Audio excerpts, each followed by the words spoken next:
Generalized anxiety disorder can have a range of presentations, from a less severe form of the illness where you might get the palpitations, the muscle cramps, the tension, the apprehension, the worry, but you can still get to work, you can still go on. Or it can range to very severe where it's affecting your job, it's affecting your relationships with friends, family, and colleagues. And depending on the severity, one might need treatment for it. And so this video is all about that. We're going to talk about the treatment for generalized anxiety disorder. We'll start by talking about the decision to treat, so when you need to treat versus when you don't. We'll talk about the different treatment options, so whether we're talking about psychotherapy with a psychologist or medications with a psychiatry, or both. We'll talk about some of the common first-line medicines used, and we'll also talk about what we do if the first-line medicines don't work and you need a second-line medicine, what some of the options are. We'll talk about benzodiazepines, and we'll also talk about complementary things you can do on top of the recommended management strategies. And then finally, we'll talk about the duration, how long we need to treat illness for. If you're new here, hello, my name's Dr. Sil. I'm a junior doctor working in Sydney, Australia in mental health, and in my free time when I get some, I love making YouTube videos to help educate and empower people around mental health issues. If that sounds like your cup of tea, then you can support me by leaving this video a like and subscribing to the channel. Let's get into it.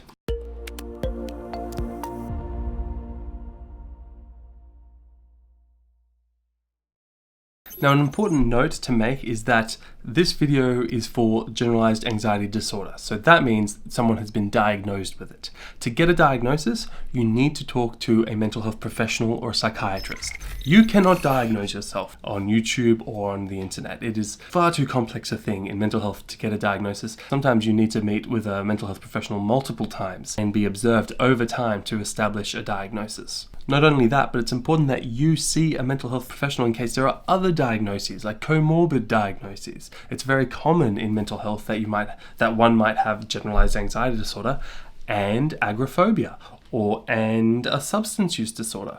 And so the treatments need to be tailored and individualized. So the purpose of this video is not diagnosis. It is simply education and empowerment so that when you talk to your psychiatrist, you have the knowledge to ask better questions and have better insight into what they're thinking. So step number one in the treatment of generalized anxiety disorder is to decide, do they really need treatment? So it's a spectrum of severity with generalized anxiety disorder. Everyone has their own journey with the illness. And if you are functioning and you're getting the symptoms, you actually can just try not getting any treatments for a little while. See how it goes at work, see how it goes with your friends and family, see how it goes leaving the house. If you're still able to do things that you want to do and you're still hitting your goals, you can just be monitored, be checking in every month or so with your healthcare professional. If, however, it crosses that threshold, it starts affecting you in a serious way, you're not sleeping, you're having problems with your work, you're having problems with your relationships, then that's when you kind of want to start reducing the symptom severity. And that may require treatment. As I said before, treatment requires an accurate diagnosis. So if you have other comorbidities, such as like substance use issues, where maybe you're drinking too much or doing whatever you're doing, then you need to treat both things. You can't just treat the generalized anxiety disorder. You have to treat the whole picture individually, right? You or someone you love needs treatment. The first decision to make is, are we going for medicines, for psychotherapy, like psychology, or both? Quick off the bat, just to save you some time, if you want to end the video now, do both. That's my suggestion. But there are options for all three. Really, in anxiety, psychotherapy is so important. There are genetic risk factors for developing a generalized anxiety disorder, but it's often triggered by environmental things like personality and events in childhood that might need to be unpacked. Psychotherapy can really help with that. And also CBT, the main psychotherapy, can help you develop kind of strategies to address the symptoms you're experiencing. That being said, if you're too anxious to even talk and have a conversation and think about the symptoms you're experiencing, then you're gonna need medicines to bring the intensity of the symptoms down so that you can do your psychotherapy. And in that sense, I always use the analogy that medicines are kind of like a good pair of boots, all right? You need the boots if you're gonna walk up the mountain, but you still need to walk up the mountain, and that mountain is psychotherapy. That's working with your psychologist, talking through the symptoms you're experiencing, where they originate from, and kind of unpacking strategies around how to deal with those symptoms. But you still need boots to climb that mountain. So it's still hard work, but it makes it a little bit easier. What you do see, unfortunately, commonly with generalized anxiety disorder, and let this be remembered forever because I need you to recognize this, and I've heard senior psychiatrists say this, people might take the medicine and that acts actually in a counterintuitive way to make things worse because they avoid the psychology. They think, oh, I'm taking a medicine, I don't need to do the psychology work. It's muting the symptoms. No, unless it's too traumatic to go through, I really think that medicines are there to augment and give you capacity to do the psychotherapy. You really need to work with a psychologist. If you've had shit psychologists in the past, I'm sorry about that, but also remember, the number one thing that suggests whether psychology will work for you is if you have a good relationship with the psychologist, which means sometimes you've got to shop around. You've got to try different ones out, see where you have a good rapport. You don't have to love them, you don't have to like them, you just have to respect them and work well with them. Now, if you want to do either CBT or medications, CBT being the psychotherapy called cognitive behavioral therapy, that's just the acronym for what we use in anxiety. Different people might want different things, okay? So people who are scared of side effects of the medications, then maybe they'll want to do the psychology work, the CBT. People who want an impact quicker might want to do the medications because you might start seeing a response within 2 to 6 weeks. You see the efficacy of the effectiveness of the medicine. Which one is more effective? Well, there's a host of different studies. All these ones that I'm highlighting right now all show that if you do either CBT or the medications, they're roughly similar in their effectiveness. But if you do both together, it's better than using one or the other. And I forgot to mention, but another big consideration for doing medicines is cost, because doing psychotherapy with a psychologist, whether you like it to admit it or not, it costs a lot of money. Or if you're in a part of the world that doesn't have psychologists, then maybe all you have is medicine. In which case, I would just strongly recommend having good friendships where you can debrief regarding some of the stresses you're experiencing. So let's talk a bit about the data around the medicines and the psychotherapy. So look, although medicines can help reduce the symptoms experienced in generalized anxiety disorder, and yes, there's a big range, some people respond more than others, we should be realistic and recognize that it's usually a modest effect.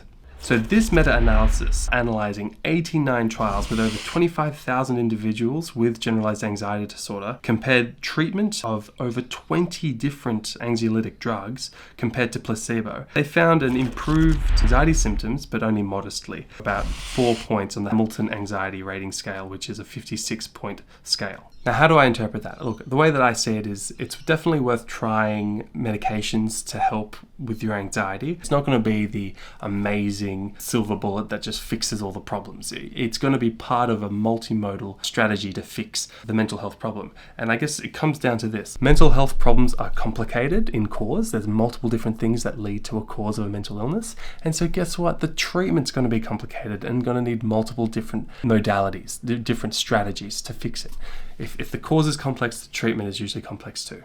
Now, with cognitive behavioral therapy, the evidence is pretty impressive. So meta-analyses of multiple clinical trials have shown that compared to placebo, treatment as usual, and wait lists, there is a significant effect on doing cognitive behavioral therapy and reducing the symptoms, and even more so than other psychotherapy techniques like dialectical behavioral therapy or exposure response prevention therapies, other types of therapy. So not only does CBT work well for generalized anxiety disorder, it works for multiple different anxiety disorders, and it works for a lot of people at delayed follow-up. So this meta-analysis actually looked at 87 different studies, and they checked in with the people after completing CBT, and almost 50% of people still had a positive response years later after doing their CBT for anxiety. But as I said, the evidence is really in the combination of both, okay? A plus B is greater than A or B. So yes, we've talked about psychotherapy, and the one that's recommended is cognitive behavioral therapy that you do with a psychologist, and that trains you to identify unhealthy thought patterns, apply logic to it, and train yourself out of doing unhealthy behaviors. And now we'll talk about the medications. So The really first line recommendations medically for the treatment of generalized anxiety disorder is serotonergic drugs such as selective serotonin reuptake inhibitors or serotonin and noradrenaline reuptake inhibitors.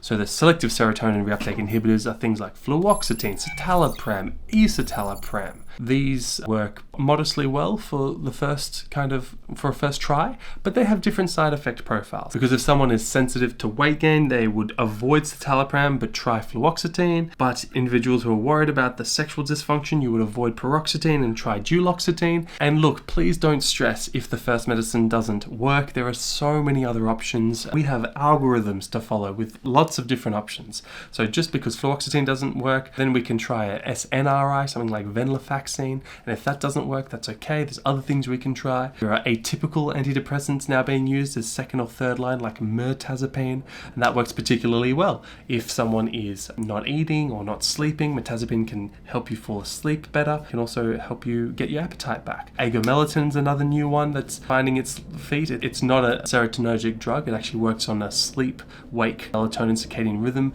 pathway. It has very little side effects, very safe to have, and no side effect profile, so that's one to consider as well. And the point here isn't to tell you what to take. The point is to show you that there are lots of options out there. So do not stress if the first one doesn't work, and work with your doctor to find out which one works for you, given the kind of concerns you might have around side effects. And although some people have side effects, guess what? A lot of people don't experience any side effects. And with generalized anxiety disorder, you might not even need that higher dose, so it makes it even less likely that you get side effects. Don't stress, don't assume that you're definitely going to get side effects, so you can't even try. Everyone's different.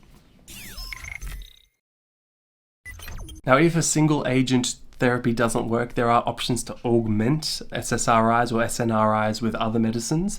That gets pretty technical. I'll leave that with your doctors, but things like gabapentin, buspirona are options to add to a kind of cocktail approach if needed. But I think now we're going to talk a little bit about benzodiazepines. Now, benzos cop a lot of hate. It's important to be realistic around them. They have potential to develop tolerance and addiction and decrease efficacy over time. So you get dependence and tolerance. It's a bad mix if you take them regularly over long periods of time. But sometimes your symptoms are so severe that you can't even function, you can't go about your day, you can't engage in conversation, you can't engage in psychotherapy, which is the key thing to achieve with generalized anxiety disorder. When it's so severe that nothing else is working, you can consider short-term benzodiazepines as needed. So maybe it's just to help get a couple of hours of sleep, and this needs to be negotiated with your doctor.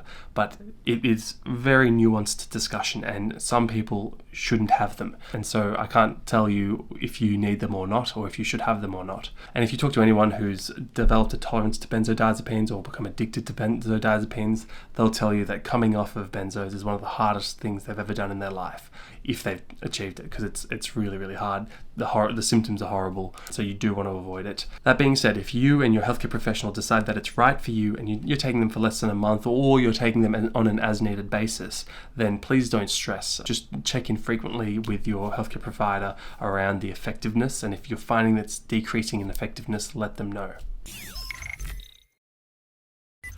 Now let's cover some of the complementary treatments. There are multiple different complementary treatments. There are physical, cognitive, spiritual activities that you can try. Try them all. I have nothing wrong with complementary stuff. If it works for you and it's not too expensive or causing you any stress, that's what we should do.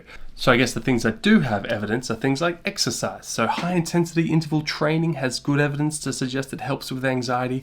Aerobic exercise as well, if you guys are medically capable of doing it. Mindfulness-based stress reduction and yoga may also be helpful, as they have also been shown to reduce symptoms of generalized anxiety relative to education control conditions. So there's a lot of hope there. And it shows that you should be using these in addition to the medicines and the psychotherapy. It all works together. The final thing to add in terms of therapy is to make sure you're having a healthy lifestyle. If you can, please try eat healthily. Please try keep your exercise up. Get exposure to sunlight during the day, and that'll help your circadian rhythm keep its rhythm, essentially. It's all based on light. Listen to Huberman Lab podcast if you don't believe me. That guy loves light. Essentially, if you find that there's a positive benefit from the pharmacotherapies, from the medicines, then you should continue it for at least 1 year after the resolution of symptoms, and then you can try weaning and see what happens. In trials where they've tried continuing the medications versus a placebo medication, you do find a very different rate of relapse. So people who continue with medications will have about a 10% rate of relapse, but if you're on the placebo, that group had a almost 53.7% rate of relapse. So yes, you can try weaning the medications, for example, if there are side effects you don't like or it's unaffordable, but just be aware that there's a risk of relapse.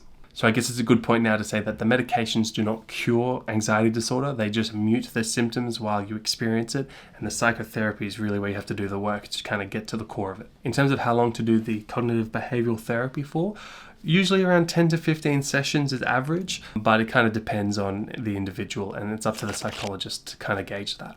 And some evidence has shown that if you have booster monthly sessions, once a month after you finish your CBT sessions with the psychologist, you can actually have positive outcomes with some anxiety disorders. Alright guys, thanks for staying till the end. I hope you found it helpful. If you did find it helpful, please click the like button and subscribe to the channel. Comment down below what state or country you are commenting from, and tell me a bit about the mental health services that are available in your area. I'm interested in knowing which places do well and which places don't do so well.